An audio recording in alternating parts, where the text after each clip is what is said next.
वचन, संज्ञा का विकार और उसका दूसरा भाग।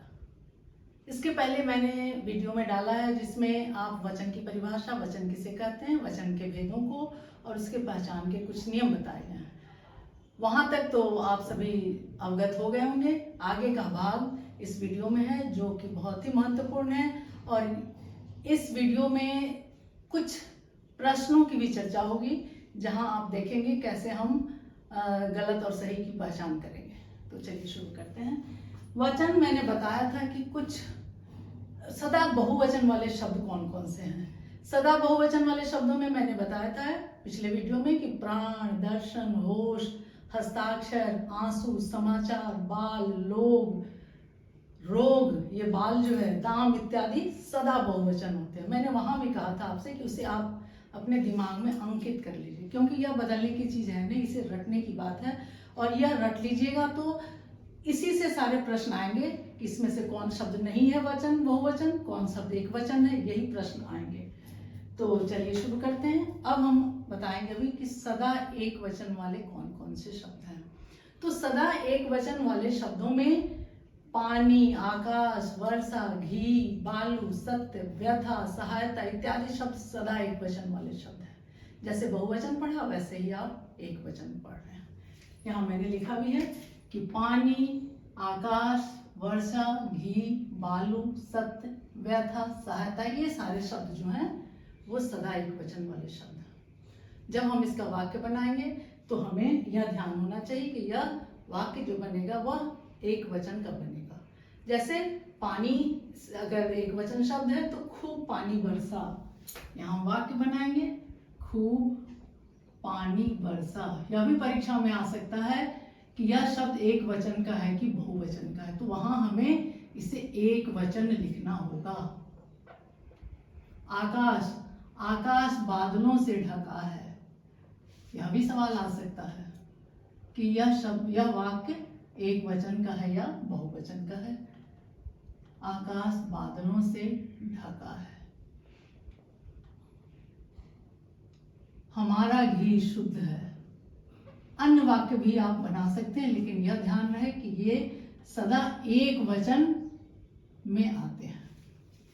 स्पष्ट है कौन कौन से शब्द हैं? पानी, आकाश, वर्षा, घी, बालू, सत्य, सहायता, व्यथा। अब बहुवचन के लिए एक वचन का प्रयोग। जो जातिवाचक संज्ञा धातुओं तथा द्रव्यों का बोध कराती है, धातुओं प्लस द्रव्यों का बोध कराती है। जैसे धातु में अगर मैं सोना की बात करूं तो सोना महंगा हो गया है, सोना महंगा हो गया है। तो सोना यहां पर धातु है और वह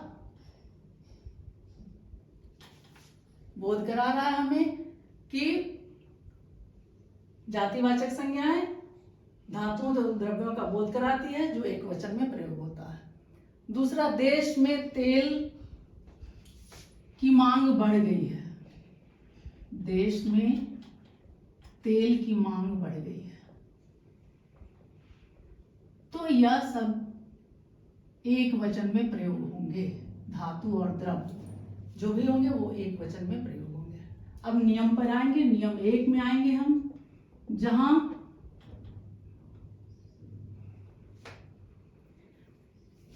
क्या होगा, आकारांत पुल्लिंग शब्द, आ का ए होगा, आकारांत वाले पुल्लिंग शब्द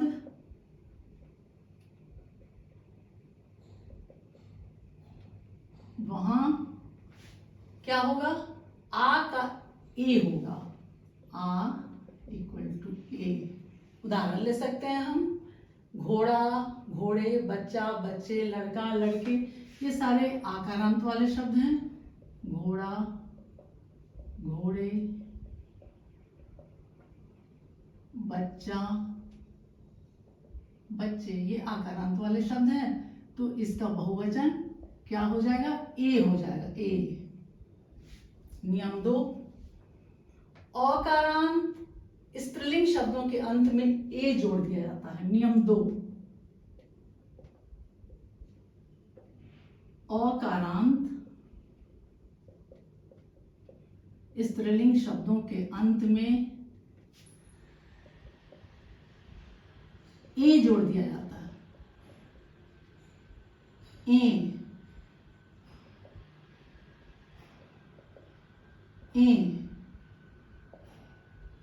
जैसे ए जोड़ दिया जाता है, जैसे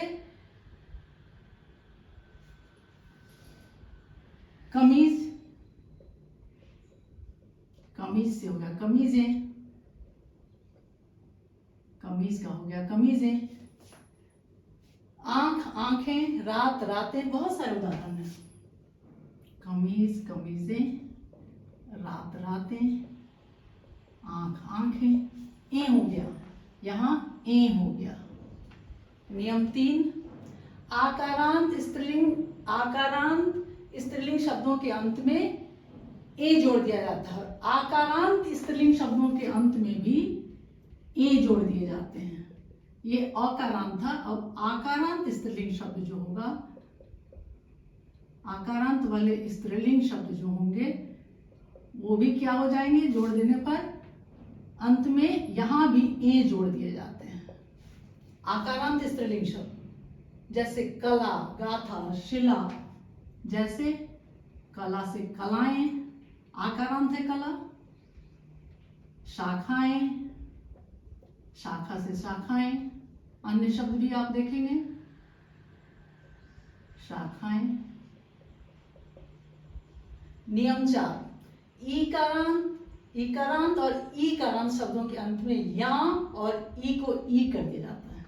नियम 4, ये नियम मैं इसलिए बता रही हूँ कि बहुत सारे शब्द ऐसे होते हैं जहां आप नियम नहीं जानेंगे तो फिर क्या होगा प्रॉब्लम, कि आप उसके वचनों को नहीं पहचान करेंगे और फिर दिक्कत होगी। तो क्या होगा, इकारांत और ईकारांत शब्दों के अंत में, इकारांत और ईकारांत शब्दों के अंत किस चीज से होंगे, या जोड़ करके होंगे। शब्दों का के अंत में या जोड़ते हैं, या जोड़ते हैं, या जोड़ते हैं।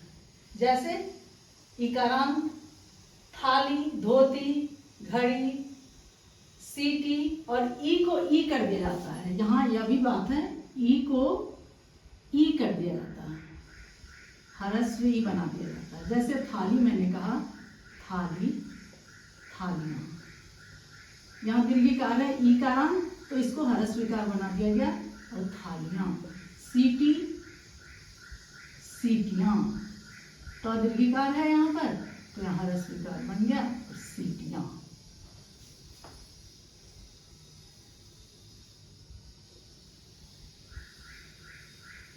इकारांत और ईकारांत शब्दों के अंत में यहां जोड़ते हैं, और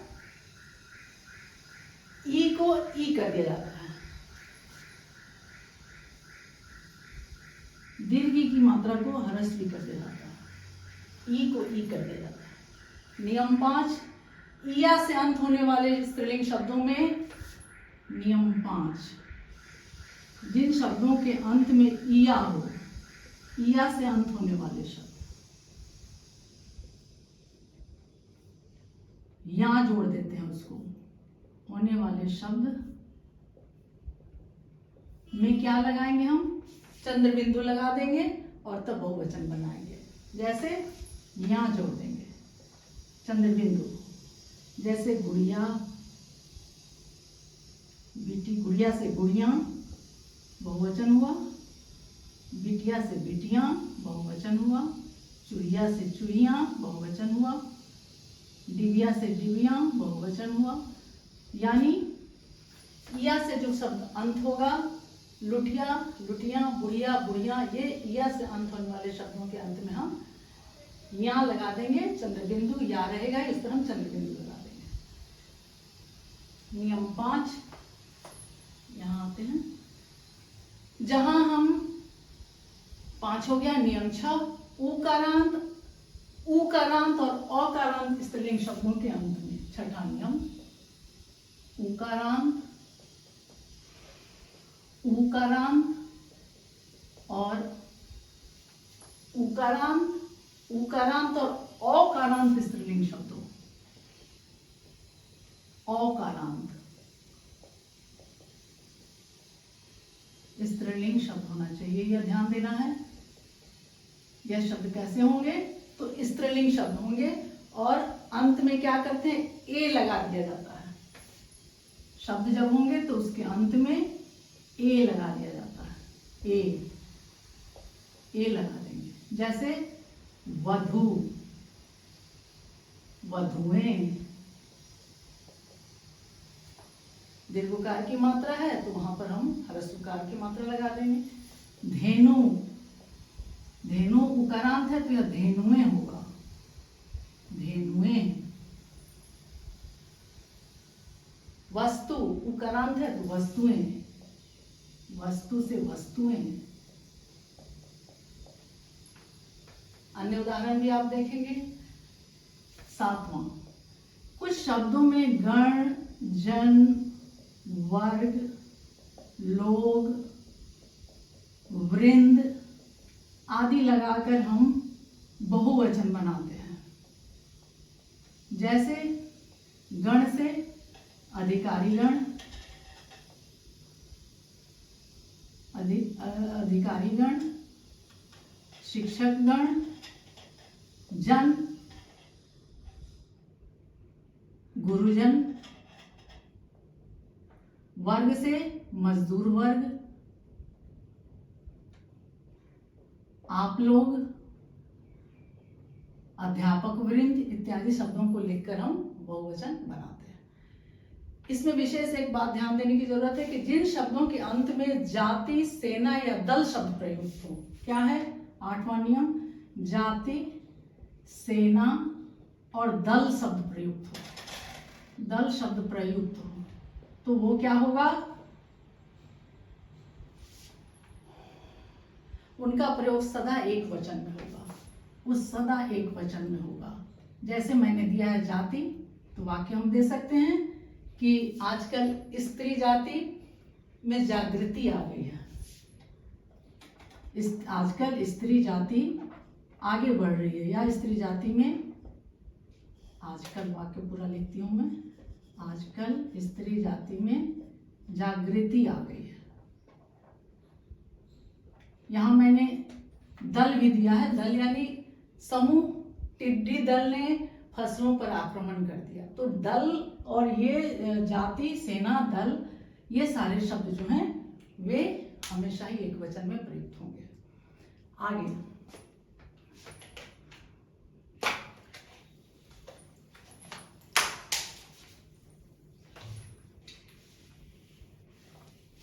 कुछ शब्द ऐसे होते हैं जोड़े वाले शब्द, गाय, भैंस, घोड़ा, घोड़ी, भेड़, बकरी जैसे समस्त शब्दों का बहुवचन बनाने के लिए हम अंतिम शब्द में परिवर्तन हुआ।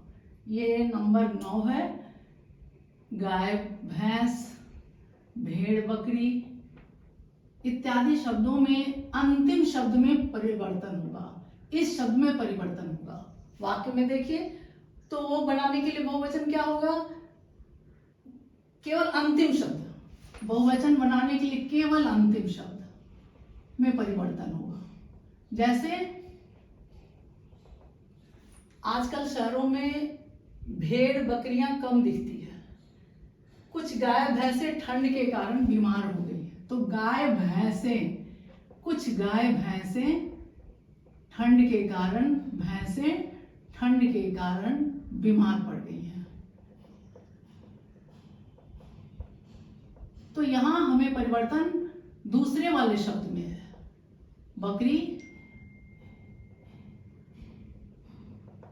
10वां, अ, आ, ई, उ तथा अ से अंत होने वाले शब्द परसर्ग के साथ जुड़ते हैं, ने को से के लिए आते हैं। जैसे मोर नाचता है, मोर नाचते हैं, मोर नाचता है, मोर नाचते हैं।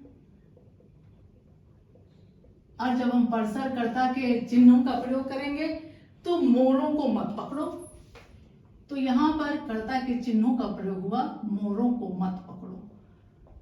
यानी परसर्ग कर्ता के चिन्हों का प्रयोग जब होगा तो उनका बहुवचन रूप कैसा हो जाएगा? ओ, औ, यो और यों के रूप में हो जाएगा। ओ, औ, यो और यों के रूप में हो जाएगा। मैंने उदाहरण दिया, दूसरा उदाहरण भी ले सकते हैं। मोर नाचता है, मैंने दिया मोर नाचते हैं और मोरों को मत पकड़ो। तो यह हो गया एक वचन और मोर नाचते हैं यह हो गया बहुवचन और यह हो गया परसर्ग चिन्हों के प्रयोग से यानी कारक के चिन्ह के प्रयोग से बहुवचन। कारक के चिन्हों के प्रयोग से जब आप कारक पढ़ेंगे तो स्पष्ट होगा। ठीक है, मैंने कहा था कि कुछ प्रश्नों की भी मैं चर्चा करूंगी। तो इससे सवाल तो बहुत सारे आते हैं। जैसे एक सवाल मैं देती हूँ आपको, आप उसको खुद से सॉल्व कीजिए। जैसे परीक्षा में सवाल आता है, इनमें से एक वचन और बहुवचन का युग्म नहीं है। प्रश्न एक चर्चा मैं करूंगी, इनमें से कौन सा विकल्प एक वचन और बहुवचन का युग्म नहीं है? इनमें से कौन सा विकल्प एक वचन या बहुवचन का विकल्प नहीं है? नहीं है, यहां ध्यान देने की जरूरत है। प्रश्न में दिया हुआ है नहीं है। ऑप्शन है आपके पास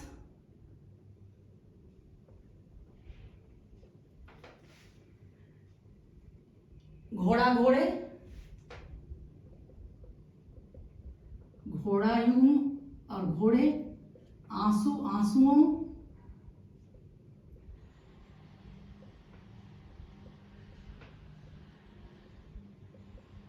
तीसरा विकल्प है गली गलियां चिड़िया चिड़िया। तीसरा विकल्प मैं देती हूं गली गलियां। चौथा विकल्प है चिड़िया और चिड़िया, चिड़िया और चिड़िया। तो यह 4 ऑप्शन रहेगा। यहाँ आपको दे रहा है कि इनमें से कौन सा विकल्प एक वचन बहुवचन का युग्म नहीं है। तो यहाँ घोड़ा घोड़े भी सही है, गली गलियां भी सही है, चिड़िया चिड़िया भी सही है। ये एक वचन, ये बहुवचन, ये एक वचन बहुवचन, ये एक वचन, ये बहुवचन। लेकिन आंसू जो है यह क्या है? मैंने अभी बताया था आपको, आंसू दोनों आंखों से निकलते हैं। तो यह क्या होगा? एक वचन विकल्प इस आंसू हो सकता है? कभी नहीं हो सकता। तो यह सही है हमारा ऑप्शन। ये ऑप्शन हमारा सही है इस प्रश्न के लिए। बाकी ये सारे यहाँ नहीं है पूछ रहा है, विकल्प नहीं है। इस तरह से बहुत सारे सवाल आते हैं जिसमें यह पूछता है कि सदा एक वचन वाले शब्दों को ढूंढिए।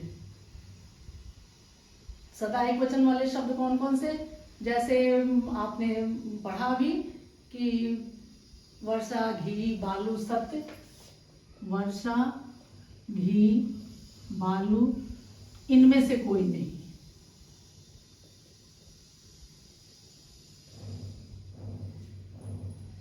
सदा एक वचन वाले शब्द कौन कौन से हैं? इसमें से सभी हैं। अगर 5 ऑप्शन होता है तो इस 5, कभी कभी 5 ऑप्शन भी आते हैं तो या सभी। तो यहाँ यह विकल्प हमारा सही होगा। ये सभी एक वचन वाले शब्द हैं। इस तरह से अन्य प्रश्नों को भी देखेंगे और स्वयं आप अभ्यास कीजिए। और कोई दिक्कत हो तो कृपया चैट बॉक्स में, कमेंट बॉक्स में अवश्य लिखिए। धन्यवाद।